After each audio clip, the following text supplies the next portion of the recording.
حامدا ومصليا ومسلما بسم اللہ الرحمن الرحیم صلاۃ وسلاما علیک یا سیدی یا رسول اللہ۔ محترم ناظرین کرام، پروگرام ہماری اصلاح احادیث کی روشنی سے آپ کا میزبان مقرر شوکت حسین سیالوی حاضر خدمت ہے۔ محترم ناظرین کرام، آج کا جو ہمارا عنوان ٹاپک ہے وہ بہت ہی ایک اہم ہے، وہ یہ کہ لعنت کرنا کیسا ہے۔ عمومی طور پر آپ معاشرے کے اندر لوگوں کو دیکھتے ہیں، کیا ہے مرد ہو یا عورت ہو، بچے ہوں یا بچیاں ہوں، تقریباً یہ بیماری لوگوں کے اندر پائی جاتی ہے کہ وہ چھوٹی چھوٹی بات کے اندر، مذاق کے اندر بھی لعنت کرتے ہیں، غصے کے اندر بھی لعنت کرتے ہیں، جھگڑا اور فساد کے اندر بھی لعنت کرتے ہیں، جو کہ انتہائی یہ برا اور ناجائز عمل ہے۔ اسلام ہمیں ہرگز اس عمل کی اجازت نہیں دیتا۔ محترم ناظرین کرام، ہم احادیث پاک کی روشنی میں اس حوالے سے دیکھ لیتے ہیں کہ لعنت کرنا کتنا ناپسندیدہ اور کتنا برا عمل ہے۔ چنانچہ مسلم شریف کے اندر یہ حدیث پاک موجود ہے۔ نبی کریم صلی اللہ علیہ وسلم ارشاد فرماتے ہیں کہ مومن کو لعنت کرنا قتل کرنے کے مترادف ہے، یعنی اگرچہ مومن کو لعنت کی جائے تو اس کو قتل کرنے کے برابر ہے۔ اور ترمذی کے اندر یہ حدیث پاک ہے، نبی کریم علیہ الصلوۃ والسلام نے ارشاد فرمایا کہ مومن کا کام لعنت کرنا نہیں ہے، مومن کا کام اچھی بات کرنا ہے، مومن کا کام خیر کی بات کرنا ہے، مومن کا کام لعنت کرنا نہیں ہے۔ مومن لعن طعن نہیں کرتا، اور مومن فحاشی اور عریانی کو نہیں پھیلاتا، اور مومن ہمیشہ خیر اور بہتری کی بات کرتا ہے۔ تو اب یہ دو احادیث پاک، یعنی ایک مسلم شریف سے اور ایک ترمذی شریف سے میں نے آپ کی سماعت کی نظر کی۔ اب آپ ذرا اس پر غور کر لیں کہ لعنت دینا جس کو ہم کچھ بھی نہیں سمجھتے، اور اب حقیقت میں دین مبین کی روشنی میں، اسلام کی روشنی میں لعنت کرنا یہ کتنا ناپسندیدہ اور کتنا برا عمل ہے۔ اسی طرح تیسری حدیث پاک جو کہ صحیح بخاری شریف کے اندر موجود ہے، نبی کریم صلی اللہ علیہ وسلم نے عورتوں کو ارشاد فرمایا کہ تم صدقہ کرو، میں تمہیں جہنم کے اندر پاتا ہوں۔ اب مستورات نے آقا کریم علیہ الصلوۃ والسلام کی بارگاہ میں عرض کی کہ یا رسول اللہ، آخر ایسا کون سا جرم ہے کہ جس کی وجہ سے آپ مستورات کو جہنم کے اندر پاتے ہیں؟ کہ ایسی اکثر عورتیں ہیں جو کہ ایک ہی جرم کے اندر جو ہے وہ جہنم میں جائیں گی۔ تو جب آقا کریم علیہ الصلوۃ والسلام کی بارگاہ میں یہ سوال کیا گیا کہ آخر ایسا کون سا جرم ہے جس کی وجہ سے جو ہے عورتوں کو جہنم میں ڈالا جائے گا، تو آپ صلی اللہ علیہ وسلم نے ارشاد فرمایا کہ وہ لعنت کرتی ہیں، اور لعنت کرنے کی وجہ سے انہیں جہنم میں ڈالا جائے گا، لہٰذا تم صدقہ کرو۔ اب محترم ناظرین کرام، آپ دیکھیں کہ لعنت کرنا کتنا بڑا جرم ہے۔ لعنت کرنے کی وجہ سے ان کو جو ہے وہ جہنم میں ڈالا جائے گا۔ اسی طرح چوتھی حدیث پاک، آقا کریم علیہ الصلوۃ والسلام نے ارشاد فرمایا کہ جب لعنت کی جاتی ہے تو وہ لعنت آسمان کی طرف چڑھتی ہے، اور جب وہ لعنت آسمان کی طرف چڑھتی ہے تو آسمان کے دروازے بند کر دیے جاتے ہیں۔ اس کے بعد پھر آسمان سے وہ لعنت زمین پر اترتی ہے۔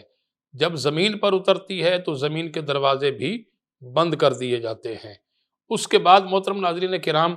وہ لعنت دائیں جانب جاتی ہے اور پھر وہ لعنت بائیں جانب جاتی ہے، یعنی وہ کہیں بھی کوئی راستہ نہیں پاتی، اور جب وہ راستہ اسے نہیں ملتا تو پھر جس پر لعنت بھیجی جاتی ہے، جس پر لعنت کی جاتی ہے، پھر وہ لعنت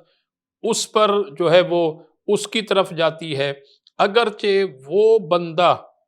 اس لائق ہوا، وہ بندہ اس لعنت کا مستحق ہوا، تو پھر وہ لعنت اسی پر جا کر کے پڑتی ہے، اگرچہ وہ بندہ بھی اس لعنت کے لائق نہ ہوا، اس کا مستحق نہ ہوا اور بلا وجہ اس پر لعنت کی گئی، تو فرمایا کہ پھر وہ لعنت واپس لوٹ کر کے اسی کے اوپر آن کر کے پڑتی ہے جس نے لعنت کی تھی۔ اب محترم ناظرین کرام ذرا غور کریں آپ اس بات کو کہ دیکھیں کہ جس نے لعنت کی تھی وہ گھومتے گھومتے پھرتے پھرتے وہ لعنت جس کے اوپر کی تھی اس کو اس کا لائق نہ سمجھا، پھر واپس لوٹ کر کے اسی کی طرف آ گئی اور اسی کے اوپر آن کر کے وہ لعنت پڑ گئی۔ تو یہ اتنا بڑا برا عمل ہے، اس سے بچنا ہم سب کے لیے بہت ہی زیادہ لازم اور ضروری ہے۔ اسی طرح محترم ناظرین کرام ایک اور حدیث پاک آپ کی سماعت کی نظر، حضور نبی پاک صلی اللہ علیہ وسلم کے چچا حضرت ابن عباس رضی اللہ تعالیٰ عنہ فرماتے ہیں کہ ایک شخص کی چادر کو ہوا کے تیز ترین جھونکے نے ہلا دیا، اور جب اس کی چادر کو ہلا دیا تو اس شخص نے جب اس کی چادر ہلی ہوا کی وجہ سے تو اس نے ہوا کے اوپر لعنت کی، جب اس نے ہوا کے اوپر لعنت کی تو آقا کریم علیہ الصلوۃ والسلام نے ارشاد فرمایا کہ تمہیں معلوم نہیں ہے کہ یہ ہوا اللہ کے حکم پر مامور ہے، یہ ہوا اپنی مرضی سے نہیں چلتی، یقیناً اللہ کے حکم سے ہوا چلتی ہے اور اللہ کے حکم سے ہوا رکتی ہے، اللہ کی مرضی کے بغیر نہ ہوا چل سکتی ہے، اللہ کی مرضی کے بغیر نہ ہوا رک سکتی ہے، یقیناً ہوا کا چلنا اور رکنا یہ سب کچھ من جانب اللہ کی طرف سے ہے۔ تو لہٰذا سرکار دو عالم علیہ الصلوۃ والسلام نے منع فرمایا کہ ہوا پر لعنت مت کرو، یہ اللہ کے حکم سے چلتی ہے، اور اگرچہ جس پر لعنت کی جائے، اب سرکار نے اس حدیث میں پھر فرمایا کہ اگرچہ جس پر لعنت کی جائے اور وہ اس لعنت کے لائق اور اس لعنت کا مستحق نہ ہو تو پھر وہ لعنت لوٹ کر کے واپس اسی کے اوپر آن کر کے پڑتی ہے۔ تو اس لیے محترم ناظرین کرام ہمیں چاہیے کہ ہم اپنے بچوں کی بھی اچھی تربیت کریں، اپنے اہل و عیال کی بھی اچھی تربیت کریں، جو ملنے جلنے والے لوگ ہیں ان کی بھی اچھی تربیت کریں، دوست احباب تک آپ اس بات کو پہنچائیں اور آقا کریم علیہ الصلوۃ والسلام کے اس فرمان کو عام کریں کہ جو ہم مذاق کے اندر عمل کرتے ہیں یا غصے کے اندر عمل کرتے ہیں یا لڑائی جھگڑا اور فساد کے اندر عمل کرتے ہیں، یہ اتنا برا عمل ہے، اتنا ناپسندیدہ عمل ہے، اس سے اللہ بھی ناراض ہوتا ہے، اللہ کے رسول بھی ناراض ہوتے ہیں، اس میں ہمارا اپنا بھی نقصان ہے اور ہم دوسروں کا بھی نقصان کر رہے ہیں۔ تو اس لیے ہمیں چاہیے کہ ہم اپنی زندگیوں کو اسلامی سانچے میں ڈھالیں۔ ماہ رمضان المبارک کا مہینہ یہ وہ عظیم الشان مہینہ ہے کہ اس میں دین سیکھنے کو بھی ملتا ہے، دین سکھانے کو بھی ملتا ہے، اور دین کو سمجھنے کے لیے بھی جو ہے وہ رمضان کی برکت سے انسان سمجھ سکتا ہے۔ تو اس لیے ہم دینی باتوں کو اپنے ذہنوں کے اندر محفوظ کریں اور